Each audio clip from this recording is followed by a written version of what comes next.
Welcome back, everybody. I'm the Dr. Bob Lee. Thanks for hanging out with me. Our next guest is a writer, public speaker, public advocate, and consultant on the subject of parking tickets. You're going to want to know because we get them, right? People get parking tickets. He's here today to speak to us about his latest book, The New York City Parking Survival Guide. You're going to want one. So please welcome to the show, Lou Camporeale. Louis, welcome. Thank you, Dr. Bob. Pleasure to be here again. Big Lou has the big book that everybody's looking to get. Last time we spoke, you had a different version of the book, but you put them out. It's a wealth of information. People are getting them. And do you envision parking fines increasing in 2022? People are getting these fines, but you have a book to try to ease the pain a little bit. Well, the book is very informative, and it gives everybody the basic information that they need to know in order to understand the majority of the parking laws that they'll be coming in contact with on a regular basis, as well as things, if they do get a summons, things to look for in the summons itself, so they can perhaps get a defense for it, have an affirmative defense, or look for technical defects that will result in an automatic dismissal. So we finally got the book in since the last time we spoke, and it's about double the size of the second edition because there's just so much more information that did not exist and so many more issues that did not exist during the second edition that just had to be included in here simply because, again, there's just so much more for people to deal with. What's some of the new additions to the book? Well, some of the things I talk about are the proliferation of red light cameras, speeding cameras. This is something that was, well, at the very least, red light cameras were an issue for the second edition, but speeding cameras are now everywhere. You cannot travel across the city without seeing several along your route. So this is something that motorists need to be aware of. Yeah, so you got speeding cameras mixed in with the red light cameras. And you also have bus cameras, bus lane cameras, which you did not have. Oh, yeah, that's right. If you sit in a bus stop, that bus can be taking a picture of you and your license plate. And I know plenty of people who've gotten those summonses. Yeah. Wow. You know, the funny thing, well, it's not funny. You know, you have the bicycle lanes and you have all kinds of things riding in those bicycle lanes, even motorized motorcycles with a license plate on it. Mm-hmm. Then you got the unicycles, you got just about everything. You have rules that everybody can operate by, that they're there to avoid collisions. They're there so that everybody understands what they're supposed to do in a given situation. And a lot of times, bicyclists, e-bikes, e-scooters just operate outside of the realm of regular motor vehicle laws.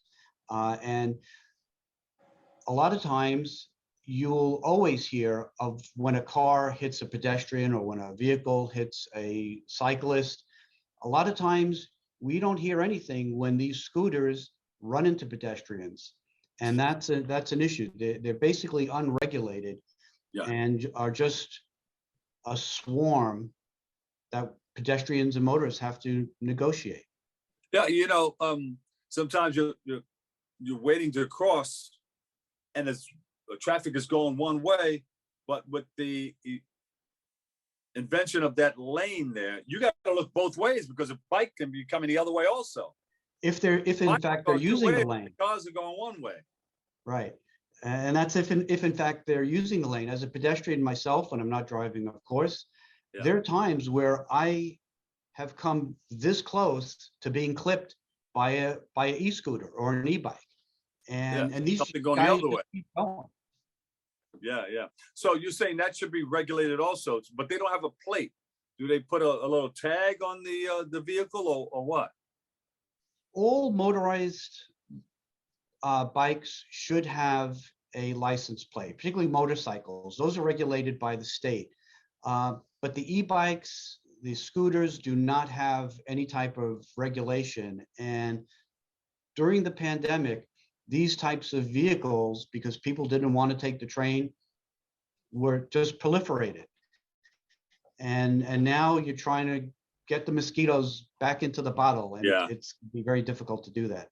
And then plus you have the restaurants, and it's all good. We all wanted to eat outdoors and everything, but they have these sidewalk cafes, so it makes it a little tougher for cars to be able to park, and that's probably why they get more tickets. Exactly. In fact, we spoke about this in our last interview, particularly in neighborhoods where you have large concentrations of restaurants. You have large sections of on-street parking that's been now taken over for dining. And in some instances, a lot of restaurants have closed and the structures still remain. They're not Yep. even being used. So this is something that the city really needs to readdress, because as they want people to have commerce, Mm. they want people to go to restaurants, but if you're not in walking distance of a restaurant, what are you supposed to do? Drive Yeah. around for a half an hour looking for parking? Yeah. I It's mean, not- I'm it's not all for practical. restaurants. I love a lot of the restaurant cafes. I'm all for having everybody have the free will to do their bike riding and use that bike lane, but the cars have to be involved in this also. Lou, tell us briefly, how can motorists avoid driving tickets this year? The easiest thing to do, Bob, is to pay attention to where you're parking. In fact, last week, a friend of mine parked on a street in Manhattan, got a summons for $165 because he didn't read all the signs. Yeah. And he could have parked there after 7 o'clock, but not between the hours of 7 and 7. So the main thing that I've always told people, pay attention to where you're parked, read the signs, don't take anything for granted. Yeah. Where can we go to get more information? You have a website? We have a website where you can find out much more information and purchase the book if you're interested. It's nycparkingtickets.info. Thank you so much. Lou Camporeale. Yeah, he has that book, and he's the author of that book, The New York City Parking Survival Guide. Very much needed. It's in Barnes & Noble, and we can go to your website and get it also, right, Lou? Yes. Lou. Big Lou. Thank you, thank you, thank you. Thank you, Lou. Lou Camporeale, author, New York City Parking Survival Guide. If you're getting a ticket, you want to see Lou, pick up that book. All right, that about does it for us. Thank you so much for hanging out with us. I'm Dr. Bob Lee. Always remember this: what you are is God's gift to you, and what you make of yourself is your gift to God. So choose your choice and let your choice control the chooser. Remember, whether you say you can or you can't, either way, you're right. I'll catch you over 107.5 WBLS, and we'll leave you with this. I was at a candlelight vigil in honor of the NYPD heroes, Jason Rivera and Wilbert Mora, from the 32nd Precinct. Check it out.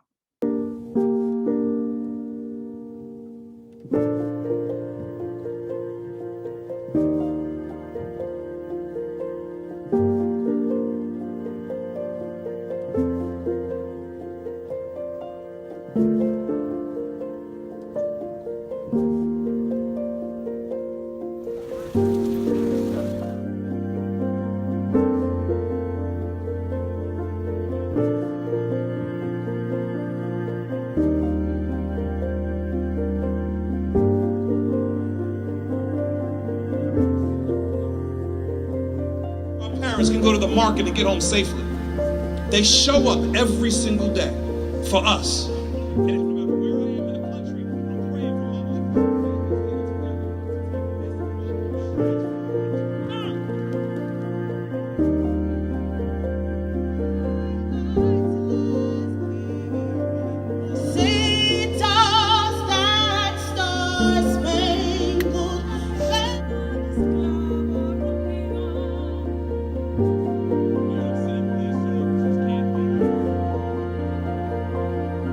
Thank you.